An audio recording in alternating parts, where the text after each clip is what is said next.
Well, it's 2026. Happy New Year. Seeing as we're starting a brand new year of terrible decisions by the Labour Party, I thought we should do a roundup of all the Labour scandals and gaffes that have somehow almost managed to make an entire country nostalgic for the Tories. Now that's not easy. It takes effort. It takes a level of incompetence normally only seen at the BBC. So in honour of what is quite possibly the worst year on record, we'll be taking a look at a hand-picked selection of the biggest whoopsies the toolmaker's son and his cabinet of political wet wipes have made since crawling their way into power on about 20% of the entire possible vote. So buckle up. The return of the sausages, the hostages.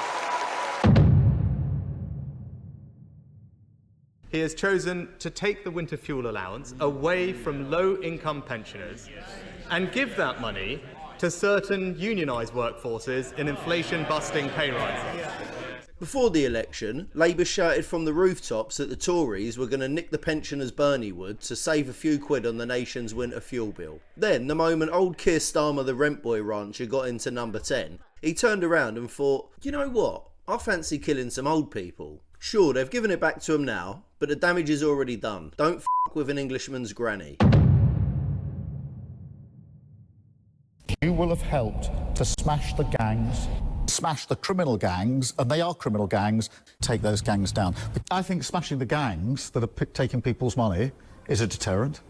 I think you have to smash those gangs. The only way to stop that is to smash the gangs that are running this vile trade. Smash the gangs. The only time Keir Starmer will smash the gangs is if smash is a slang word for shag and gangs is code for Ukrainian rent boys. Since Labour came to power, the boats have kept coming, but unfortunately, solutions haven't. With hotels full and Brits' pockets empty, like a Poundland McDonald's, Labour are actually loving it. They're ideologically captured, and Keir Starmer spent his career fighting for illegal immigrants and criminals. If anyone actually thinks they want to stop the boats, I've got a message for you. Denial ain't just a river in Africa, and it's all part of Labour's plan. I mean, Keir's activist judges are now allowing criminals to say because they don't like the bloody nuggets in Nigeria, for fuck's sake. Now, I'm sure the nuggets in Nigeria don't taste quite as sweet as the deep-fried breaded poultry goodness on the aisles of this great shore. But enough is enough. The bloody boats need to stop.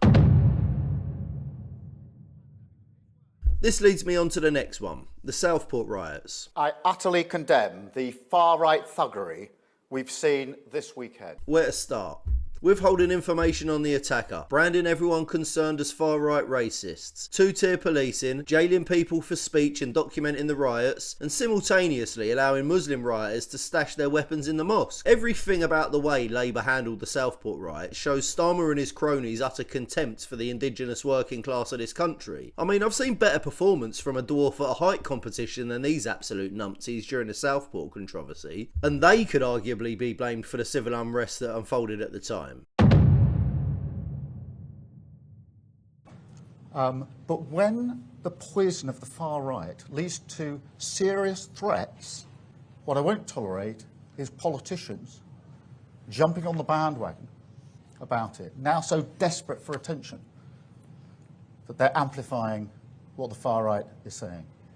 When you said to me in January in that hospital, you said that it's a far-right bandwagon if you're calling for national inquiry. I know you're talking about politicians, but a lot of GB News viewers and listeners were also concerned, and they felt you were calling them far-right. Would you perhaps regret that remark? Well, I wasn't calling them far-right. No, right. It's becoming clearer that Labour were, and continue, to stifle and hamper investigations into the grooming gangs. Most likely due to political exposure. I mean, I wouldn't worry, Keir. We all know that half of the Labour Party are p***s anyway. I don't know whether you saw the documentary on Channel 4 about rape gangs. Oh, we want to blow that little trumpet now, do we? Yeah, okay. There was a real issue. Let's get that dog whistle out, shall we? Yeah. The highlight of this scandal is Lucy Powell implying anyone concerned about the rape gangs as blowing the dog whistle. Once again, completely out of touch with the mood of the nation. These guys somehow just manage to effortlessly earn the hate every day. It's an art form, really. And I relied on that legal advice that I received that said that I was liable to pay the standard stamp duty. Subsequently to that, I took expert counsel advice on all of my affairs to ensure that everything was done proper, and that expert counsel said that the advice that I received was inaccurate, because of the trust. I have alerted and referred myself to the independent advisor on the ministerial code to ensure that they can look transparently at what's happened, and also contacted HMRC to say that there is additional tax owing on this and that I'm prepared to pay that and fully comply with the HMRC as well. Old Angie's about as bent as a 9-bob note. Get this. So she bought an 800 grand house and blagged it that it was her main home. Meanwhile, staying elsewhere, avoiding about 40k of stamp duty. Obviously she got off lightly because it was a simple whoopsie and she didn't really mean to. Of course, you or I can't do it, or there will be serious consequences. It seems Rayner ain't a stranger to avoiding property taxes, as she somehow bought a council house under the right to buy scheme. We all know how hard up Angela Rayner is, and on account of her destitution, she should definitely qualify for a council house. Anyway, that's not actually the scandal. So she sold this council house in 2019, again claiming it wasn't her main residence, despite evidence suggesting otherwise, and she avoided about 20 grand of capital gains tax on that one. One rule for thee and another for me. Now, Rachel Reeves couldn't possibly have Rayner hogging all the attention. She saw the kerfuffle and thought, I want a scandal of my very own. Don't worry, Rachel, I got your back, there's a few coming. Anyway, Reeves tried to avoid a hefty bill by not obtaining the necessary licence from the council for a rental property, which she rents out for a cool 3,200 English smackaroonies a month. It's almost like, to be a Labour politician, you have to have absolutely no qualms with lying through your teeth. I mean, look at Reeves. She lied about a job at the Bank of England. She lied about not putting taxes up. She lied about the imaginary black hole. The best way to tell if a Labour politician is lying is to check if their mouth is moving. Nothing gives the electorate trust in politicians like a chancellor who can't even tell the truth on her own f***ing CV. But according to your former colleagues in your actual job, you actually worked in a support department at Scottish Bank and you sort of helped out with admin and IT, and that's all earned you the nickname of Rachel from Accounts. Well, I think you're taking... it's one interview. I worked at the Bank of England for 6 years. I worked for... Oh, she's a complete NPC, this woman. Everything is dead behind those vacant eyes. I don't think she's actually even a real person. She's probably just a robot remote controlled from a back room somewhere. £2 billion black hole in our economy, and we're clearing it up. And I'm really proud, Mr. Speaker, that in the first year of a Labour government we got free school meals, breakfast clubs, childcare, got £15 billion invested in transport in the north and the mid. £15 billion invested in transport in the north and the mid. Rachel really should start to take ownership, as she's a big girl now, and she really will have to stop the old work too hard, baby cry now routine when she's supposed to be shouting at Kemi Badenoch. Our first job was to audit the books, and what we found was a £22 billion black hole. £22 billion black hole in our economy, and we're clearing it up. I raised taxes on business and the wealthiest to close the £22 billion black hole in the public finances left by the party opposites. The Chancellor has been accused by the Conservatives of lying to the public over the financial black hole she said she needed to fill in the budget. But today, the Office for Budget Responsibility said the Chancellor knew from the beginning of October that the gap was actually much smaller at £2.5 billion, and that by the end of the month, the gap had closed altogether and stood at a surplus of £4.2 billion. Let's remind ourselves of what you said to me 12 months ago. We've now wiped the slate clean. Under the mismanagement and the chaos of the previous government. It's now on us. We've put everything out into the open. Okay. We've set the spending envelope for the course of this Parliament. We don't need to come back for more. We've done that now. We've wiped the slate clean. What we have I'm just done, saying, will there be more tax rises? You're right, Trevor. There is no need to come back with another budget like this. We never need to do that again. That wasn't true, was it? The context for this budget did change. And I did have to ask people to contribute more. Why did you lie to the country? Well, first of all, that was pre any measures. This scandal is a two-in-one. After constantly telling everyone they wouldn't put taxes up prior to being elected, they then put the taxes up 2 years in a row. Not only that, but those tax-avoiding, gender-denying, wealth vampire socialists in government want your money so bad that they lied about a massive black hole in the budget to justify the tax increases. Straight up lied. In fact, it's funny they mention a black hole, because I think that's where Keir's integrity must have gone. Anyway, this black hole and tax increase debacle is just another example of how they don't care about you. They don't want you wealthy and able to fight them. They want you poor, and they're importing an army of foreigners to subdue you when you've had enough and you've finally snapped. Imagine a government who wants to indoctrinate the youth to keep themselves in power. How would you do it? What I'd do is I'd tell the country that we want to keep all the kids safe, so we have to stop them looking at naughty websites that we don't approve of, effectively censoring all information from them. Then I'd indoctrinate them in the schools and on the media that I do allow them to watch with left-wing globalist ideology. I'd also lower the voting age to 16 so that when the next election comes up, I've got a fresh batch of newly brainwashed and propagandised comrades ready to cast their vote for the glorious socialism. The online safety bill is so ridiculously dystopian, Stalin would have had a wet dream if he knew he had that kind of power. While we're on the tech side of things, this is Labour's tyranny I hate the most: slave card. And that is why today I am announcing this government will make a new free of charge digital ID mandatory for the right to work by the end of this Parliament. Let me spell that out. You will not be able to work in the United Kingdom if you do not have digital ID. It's as simple as that. You probably ain't seen my videos on slave card, judging from the view counts, but this is some serious dystopian stuff. They plan to link your digital ID with a central bank digital currency and give you a community impact score. And if you attend a protest that they don't approve of, or you use more than your weekly allowance of carbon credits, well, maybe you can't use your money to buy petrol or get on a bus now. Or maybe you're not allowed to buy meat at the moment. Why is digital ID a bad thing? Well, because digital ID is the next step between what we have now and a social credit system. Digital ID is that mid-outlier. And we have so many things that they can already just turn off at a push of a button, and this is just, if we allowed them to carry on with digital ID, we'd be giving them just a bigger button with more reach. They've got to try and push it through because Keir Starmer and the other politicians, masters, want to deliver Agenda 2030. They can't do that without digital ID. This ain't a conspiracy, people. This is real. They're literally doing it in cities in China right now. And this is the globalist plan for the future here. And they can't do it without slave card.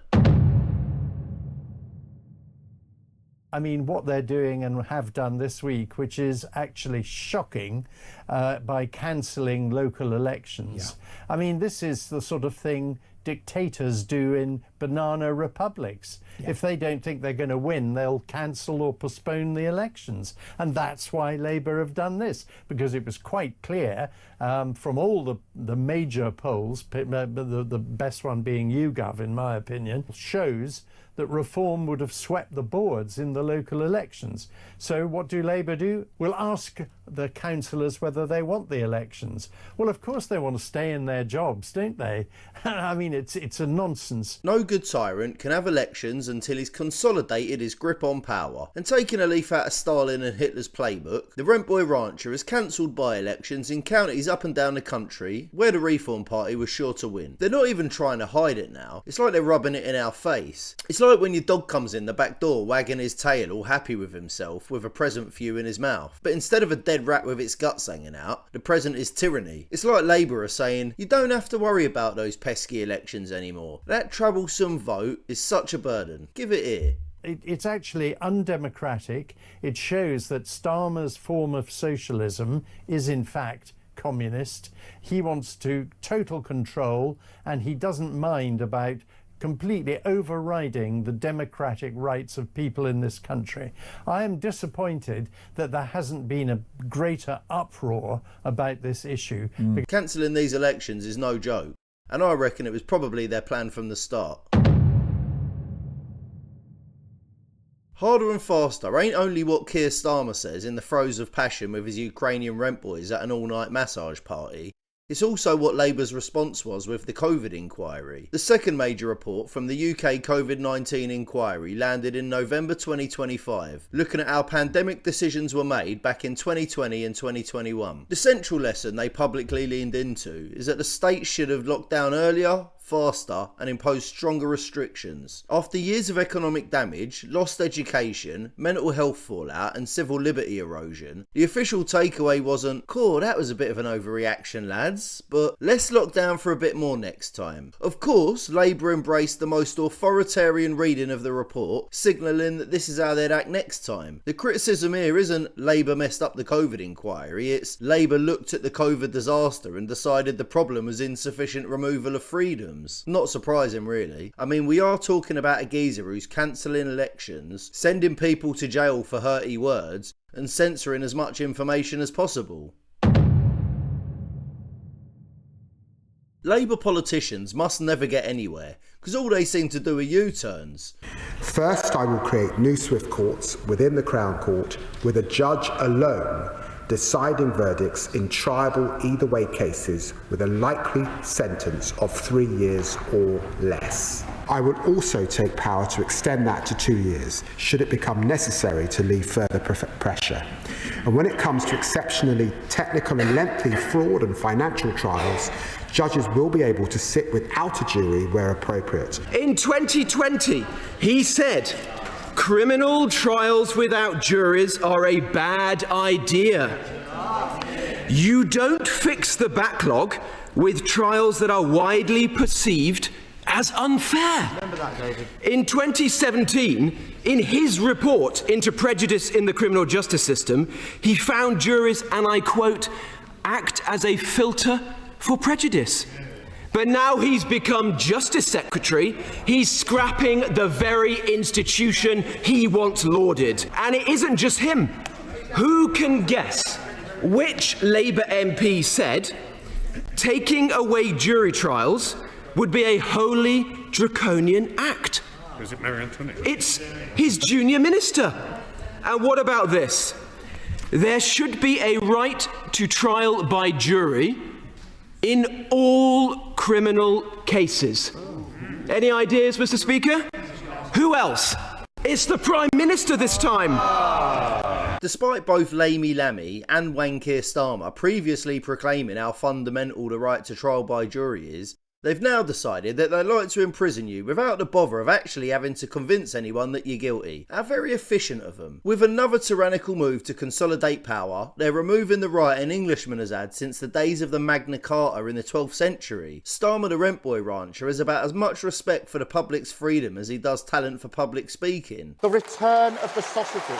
I mean, just imagine what'll happen if they remove trial by jury. They can just send you to prison for whatever they want, and their activist judges will rubber stamp it. The courtroom vibe moves me neatly on to the horticulturally named Tulip Sadiq. This little fraudulent flower, and Labour MP for Hampstead and Highgate, has faced several scandals in 24 and 25, primarily related to failures to declare financial interests and her ties to her aunt, ex-Bangladeshi Prime Minister and fellow criminal, Sheikh Hasina. Without giving her too much airtime, a Bangladeshi court sentenced her to 2 years in prison and slapped her with a 100,000 Bangladeshi taka fine. I ain't done the exact currency conversion, but I believe it's about £2. Now, as Britain doesn't have extradition treaties with Bangladesh, this little flower simply wilted away by quitting her position as Treasury Minister in January 2025. That's right, we'll finish off with Starmer appointing Epstein's best mate, Peter Mandelson, as US Ambassador. It reached a point where the bad decisions can't be down to Rentboy Rancher's stupidity now. It's got to be willful. Nobody's dumb enough to make mistakes this big. Eventually, Mandelson got a sack for his love letters to Epstein after he got caught. Now, every one of these, on their own, is probably bad enough for cabinet resignations and a new general election, especially in the context of Labour's manifesto. They're not even the only scandals the Labour Party's been in. I mean, I didn't cover the freebies controversy, the Labour councillor Ricky Jones calling for violence on the streets of London, and multiple others. In fact, let me know which ones I missed in the opinion box below. Or, Guido Fawkes has compiled a pretty comprehensive list here. Link down below. As I'm sure you'll agree, we need Labour out. They're destroying the very fabric of the country, and it ain't going to get better till they go. Well, I hope you enjoyed that depressing roundup of how truly shit the Labour Party actually are. Smash the like and subscribe if you can be fucked. If you can't, don't bother. Catch you next time on Fixing Rusty Politics. The return of the sausages. The hostages.